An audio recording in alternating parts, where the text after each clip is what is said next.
কেউ বলেছে এত রাগ হলো না তোর অভিনয়টা দেখে? আমি সেইটাই শুনতে চাইছি, কি বলবো? অবন্তি মানুষ। হ্যাঁ আমার তো ধরো ক্যারিয়ারের শুরু সুবর্ণলতা হ্যাঁ দিয়ে, হ্যাঁ। কিন্তু সুবর্ণলতার চরিত্রটাকে আমি সেইভাবে ধূসর না করবো না না। না না। একজন মহিলা তখনকার দিনে যে কুসংস্কারাচ্ছন্ন এবং তাকে কেউ প্রায়োরিটি দেয় না, মেজ বউকে প্রায়োরিটি দেয়, এটা ওর ক্রাইসিস। ও বরকে এত সেবা করে কিন্তু সেখানে কেউ ওকে খুব একটা গুরুত্ব দেয় না, এটা ওর ক্রাইসিস। আমার প্রকৃত অর্থে যদি ধূসর চরিত্র অভিনয় বলো, যে কারণে, যে চরিত্রের কারণে আমার লোকজনের কাছ থেকে এই ধরনের মন্তব্য শুনতে হয়েছে, সেটা জনপুর। এবং সেইটার প্রথম দিনগুলোর সাক্ষী তুমি বললে আমি অভিনেতা নই, তুমি সেই সময় অভিনেতাই।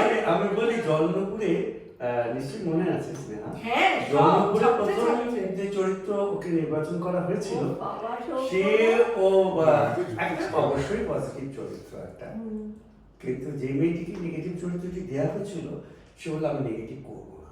আমার সামনেই হয়েছে, সামনে এসে বললো যে না আমি এটা করবো না ম্যাডাম, আমাদের পুরীতে শুটিং ছিল।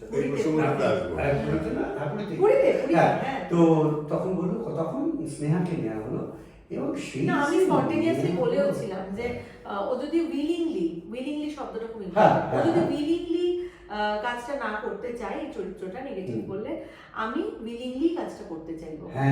এইটা আমি সরাসরি ইনালিকেই জানিয়েছিলাম, সামনে মেয়েটির সামনে, পিছনে না। সেই যে একটা বিশাল প্রান্তর, আমি চলে গেলাম, আমি শুটিং এর মানে পরের দিন হলো যে না হচ্ছে না, ওটা হচ্ছে না, যেরকম ছিল তেমনই আছে। হঠাৎ মন দুঃখ নিয়ে বসে আছি হোটেলে, হঠাৎ সুমিতদার ফোন, নাচ জানিস? শুনছি জানি। কি নাচ জানিস? পুরীতে বসে ওড়িশি জানি। ওড়িশি জানিস? শুনছি হ্যাঁ, ওড়িশি তো দরকার ছিল, ওড়িশি জানি, ওড়িশি শিখেছি। আমাকে বলছে 10 মিনিট দাঁড়া, এখন ওই যে ক্যারেক্টারটা বলা হয়েছে ওটা রেডি হোস না। আমি বলছি আচ্ছা ঠিক আছে। আমার তখন পেটের মধ্যে বোধহয় 1000 খানেক প্রজাপতি হচ্ছে আর কি। করে তারপরে ফোনে আসলো, তুই এই নেগেটিভটা তুই করবি, এক্ষুনি যাচ্ছে সব লোকজন চেঞ্জ করতে, তোর লুক ফুক সবকিছু করতে, জামা করে চুল ফুল ছেটে জামা করে এইবারে মানে আউটডোরটা করে ফেল, তারপর বাকিটা আমরা গিয়ে করবো।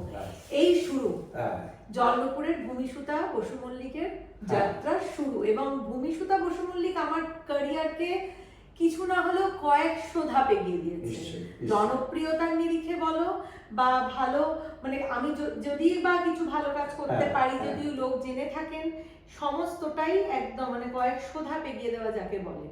এবং তারপরে সিরিয়ালটা চলে আসে 3-4 বছর, প্রচুর জনপ্রিয়তা, এবং সেই সূত্রেই যত্র গেছি তত্র গালাগাল শুনেছি। এবং তাতে যে কি আনন্দ পেয়েছি আমি, কি আনন্দ পেয়েছি এত গালাগাল শুনে। সামনাসামনি বলেছে তোমাকে মেরে দেবো জানো তো, হচ্ছে ঠিক আছে মেরে দেবো, তারপর আপনাকে দেখলে প্রচন্ড রাগ হয়। তারপর অনেকের কাছ থেকে শুনছি তাদের বাড়ির দিদা কাকিমা জেঠিমারা বলছে ঝেঁটা দিয়ে দেবো একেবারে। আমার অত্যন্ত আনন্দ হয়েছে, মানে ফুটফুট ফুটফুট করেছিল সে সমস্ত শুনে, যত এইগুলো শোনা যাবে। আর একটা লাইন বিনাদি আমাকে বলেছিলেন যেটা আমার এখনো কানে বাজে নেগেটিভ ক্যারেক্টারের ক্ষেত্রে, কারণ তারপরেও তো আমি নকশিকাঁথাতেও নেগেটিভ করেছি। আমাকে বলেছেন নেগেটিভ ক্যারেক্টারটা বা খলনায়িকা ভিলেন এই শব্দগুলোকে দাগিয়ে দেওয়া, কিন্তু এগুলো দাগিয়ে দেওয়া শব্দ, কিন্তু তুই যখন গোটা গল্পটা নিরিখে দেখবি, তুই দেখবি ওই চরিত্রটার ওইখানে দাঁড়িয়ে জাস্টিফিকেশন আছে তার পার্সপেক্টিভ থেকে। তো অভিনয়টা ওই দিক থেকে তোর হবে যে আমার জায়গায় দাঁড়িয়ে, আমার পার্সপেক্টিভে দাঁড়িয়ে আমি ঠিক না, আমরা নেগেটিভ ক্যারেক্টারগুলো পজিটিভলি করি।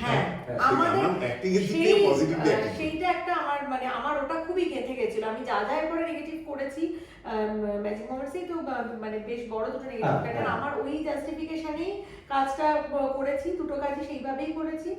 এবং তার সূত্র ধরেই এত এত ফিডব্যাক পাওয়া, এত এত শেয়ার করলো।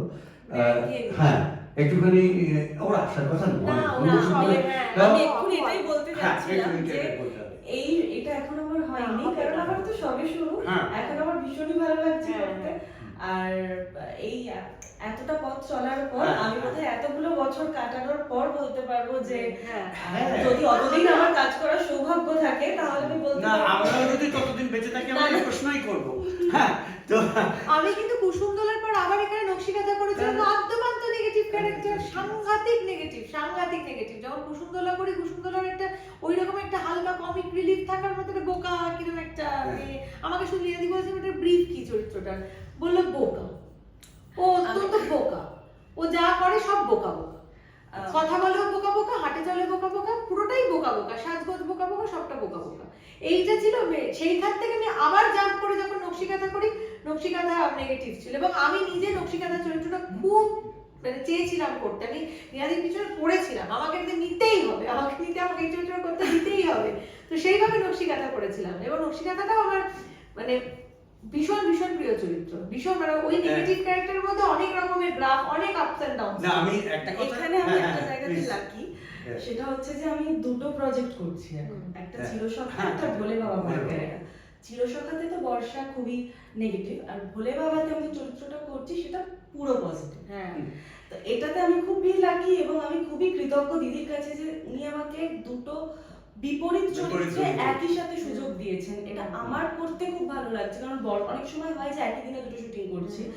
বর্ষাতে একটা ভীষণ মানে চিৎকার চেঁচামেচি ঝগড়া সিন করে আসার পর আমি ওখানে গিয়ে করছি যে যেরকম সিন আছে আর কি, বোনকে বোঝাচ্ছি বা মায়ের সাথে একটা দুর্দান্ত সিন। তো এইটাতে আমি খুবই lucky, you are too lucky এই সুযোগটা পাওয়াটা। এবং আমি খুবই কৃতজ্ঞ দিদির কাছে যে আমাকে উনি একই সময় নিজেকে প্রকাশ করবার যে সুযোগটা এটাতে আমি খুবই লাকি এবং এটা আমার কাছে একটা খুব পরীক্ষারই মতন। হ্যাঁ, নিজেকে প্রমাণ করা এটা আমার কাছে পরীক্ষারই মতন। সেটা আমি কতটা পারছি জানি না, কিন্তু আমি চেষ্টা করে যাবো ভালো করে।